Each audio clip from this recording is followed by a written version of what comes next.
मला अभिनंदन द्यायसाठी आला म्हटलं फोनवर आणि ते मोबाईल म्हटलं तुम्ही ते मला काही जमत नाही. तर म्हटलं आज तुमचा कार्यक्रम आहे, तुम्हाला व्यक्तिशः तुमचं अभिनंदन. Thank you sir, thank you so much. तुमच्यापासून मी आज बरंच काही शिकलो. सर आम्ही तुमच्याकडनं इतकं सारं शिकलो. तसं मी शिकतच आहो, आज अजून काही गोष्टी शिकल्या आणि त्या मी आता माझ्या प्रॅक्टिसमध्ये आणण्याचा प्रयत्न करीन. Thank you so all the best. Thank you sir, thank you so much.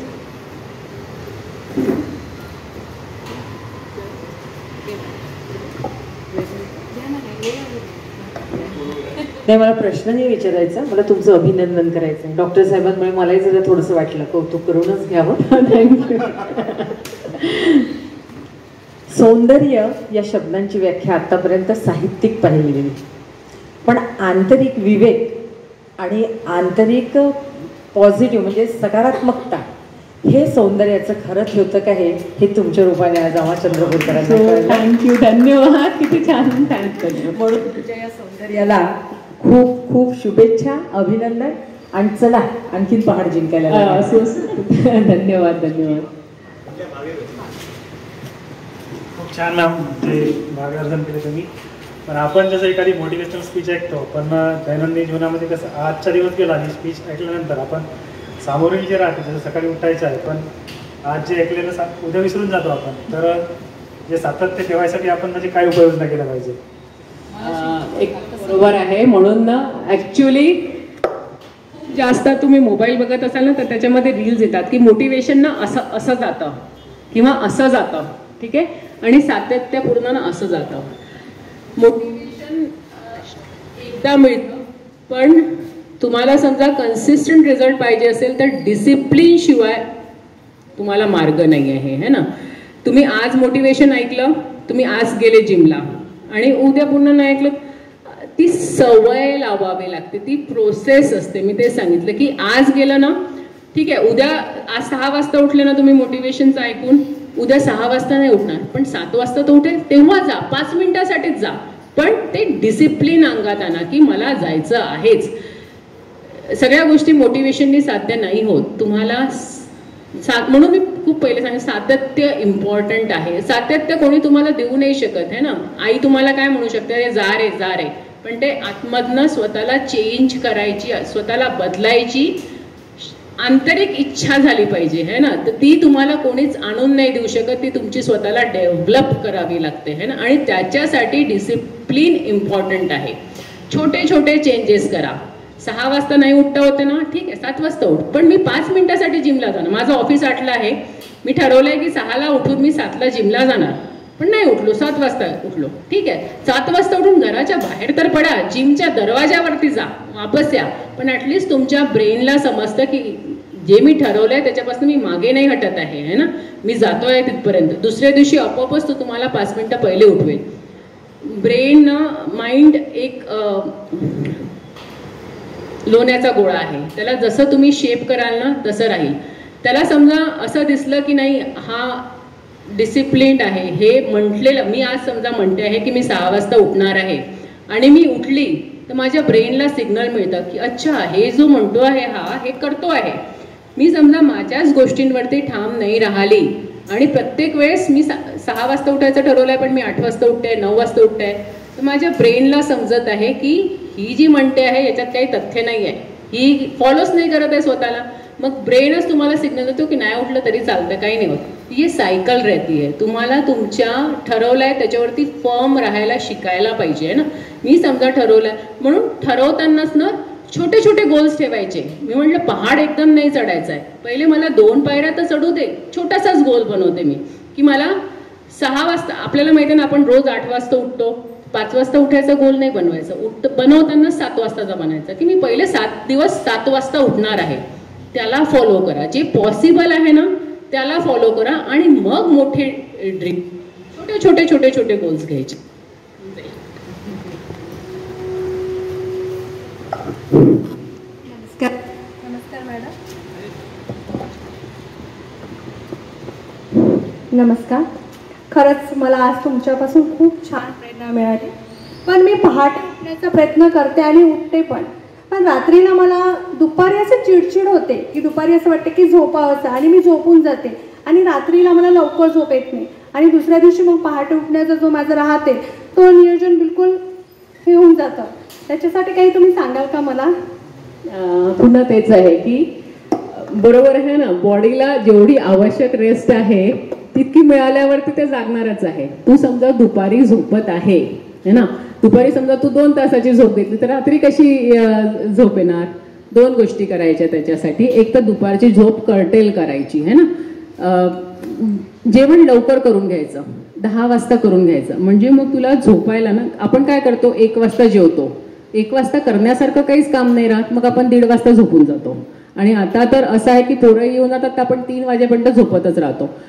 त्याच्यासाठी काय करायचं, 10 वाजता जेवण करायचं, म्हणजे मग आपल्याला लगेच आपण झोपूच शकत नाही. 10 नंतर तू 11 वाजता झोपूच शकणार नाही आहे ना, मग तू कसं तरी ढकलत 1, 1:30, 2 वाजेपर्यंत घेऊ शकतं. खूप चिडचिड झाली तर 15 मिनिटाचा अलार्म लावून झोपायचं. जेवढं ढकलू शकतो आपण झोपेला तेवढं ढकलायचं. 15-20 मिनिटाचा अलार्म लावून झोपायचं, ठीक आहे.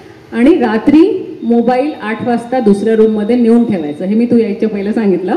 मोबाईल बघत बसशील तर कधीच झोप नाही येणार आहे ना, ती कंटिन्युअस ब्रेनला ती चालना मिळत राहते, ब्ल्यू स्क्रीन म्हणतात त्याला आहे ना.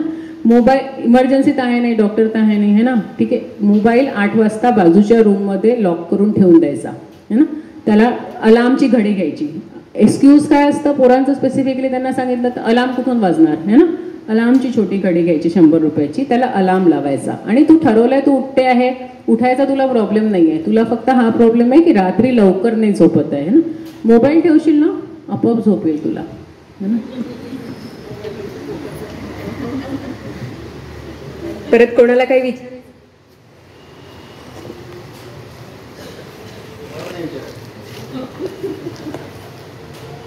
मॅडमने एक सूचना केली आहे तुम्हाला, पुस्तकं वाचा. पुस्तकाने व्यक्तिमत्व घडतं. मॅडम म्हणाल्या मला पण प्रायमरी नाही पण 8व्या वर्गापासून खूप पुस्तकं वाचायची सवय होती. म्हणजे मोठ्या काय म्हणतात नेत्यांची पुस्तकं वाचा, हिस्टॉरिकल वाचा, मिथॉलॉजिकल वाचा, रामायण वाचा, महाभारत वाचा. सिरियलमध्ये काही दिलेलं नसते. सिरियलमध्ये रामाचे पाय केवठाने का धुतले हे नाही दिलेलं असतं, ते तुम्हाला पुस्तकातून कळेल. काय तुम्ही लालबहादूर शास्त्री वाचा, दलाई लामा वाचा, नेहरू वाचा, काय हे पुस्तकं वाचून तुमचं व्यक्तिमत्व घडतं आणि मग तुम्हाला पुस्तकाची आवड येते. तर हे फार महत्त्वाचं आहे. समजलं का? मॅडमने तुम्हाला सगळंच सांगितलं, फक्त माझ्यावर एवढंच सांगण्याजोगं आहे तुम्ही पुस्तकं वाचा, पुस्तकं खरेदी करून वाचा, खरेदी करून वाचा. चांगले चांगले लेखकाचे पुस्तकं वाचा, नासी फडके वाचा, वि स खांडेकर वाचा, ययाती वाचा, काय अजून ते काय म्हणते शिवाजी मृत्युंजय वाचा, छावा खूप सुंदर पुस्तक आहे. हे पुस्तकं वाचा, तुम्ही खरेदी करा आणि वाचा. तुम्हाला मोबाईलकडे वळायची गरज पडणार नाही. हे तुमचं म्हणजे जे तुम्हाला जे म्हणतात ना मला असं जमत नाही तसं जमत नाही, तुम्ही आता हे मॅडम म्हणाल्यात त्या की मला दुपारी झोप येते का, अरे 10 दिवस तुम्ही टाळा, तुम्ही 11 दिवशी नाही येणार काय. हे कारण काही संयुक्तिक नाही आहे, इट इज अन एस्केप, बहाणा आहे. नाही ऍक्च्युली तू 1 वाजता जेवशील तर 1:30 वाजता झोप येईलच, थोडं लवकर जेव म्हणजे मग झोप नाही येणार. आणि म्हणजे इथे मी सांगू इच्छिते की मी असं नाही, पण मला नाही आठवत की मी करोनापासून ॲज सच ड्रेस घेतलाय म्हणून, पण मी या काळामध्ये कमीत कमी 50 ते 100 पुस्तकं खरेदी केले आहेत. जेव्हाही मी जाते ना कुठे तेव्हा सगळ्यात पहिले एक पुस्तक खरेदी करते आणि आवडतं मला वाचायला. पुस्तकं हेल्प करतात ॲक्च्युली. आणि मला तुम्हाला सांगायला आनंद वाटतो की जसे खरेदी केले तसं सृजनकार देतात. म्हणजे आपल्याला छंद आपण निर्माण करतो, पण छंद निर्माण करणारा निर्माताही आपल्याकडे सृजनचा आहे. आशिष, हे महत्वाचं. तो जिथे जाईल तिथे एक पुस्तक देतो. त्यामुळे ही संस्कृती जर आपण जतन केली तर मी तुम्हाला सांगते की तुम्ही आदेश द्या, आपोआप चांगलं होतं. बरोबर. मी कधीच कुठल्या डॉक्टरकडे गेली नाही मॅडम, पुस्तक हे माझं औषध आहे. काही झालं 2 पानं वाचली की छान झोप आणि आनंद. खरं पुस्तकांसारखा चांगला मित्र नाही. ऍब्सोल्युटली. म्हणजे या गोष्टीवर तर मी बिलकुल म्हणेन की मला कुठेच गेल्यावरती ना एकटं वाटत नाही, कारण सोबत नेहमी पुस्तक असतं. म्हणजे प्लेनमध्ये म्हणा किंवा कुठे पण मी जिथे कुठे एकटे जायचं असं असतं मला की मी एकटी जाते आहे, सोबत एक पुस्तक असतं. म्हणजे माझ्याकडे जवळजवळ 6,500 पुस्तकं आहेत. नाही, तुम्हाला जर वाचनाची आवड असेल तर तुमची ती आवड मी सक्षम आहे पूर्ण करण्यासाठी. बिलकुल बिलकुल सर, नक्की येणार. आणि आणखी एक सांगतो की आज जी मी 2 पुस्तकं तुमच्या हाती केली, स्वातंत्र्य संग्रामातील अधोरेखिते, त्याचं प्रकाशन डॉक्टर भुक्ते साहेबांच्या हस्ते झालं आणि त्याचे अध्यक्ष होते डॉक्टर सालफळे सर. अरे बापरे. कार्यक्रमात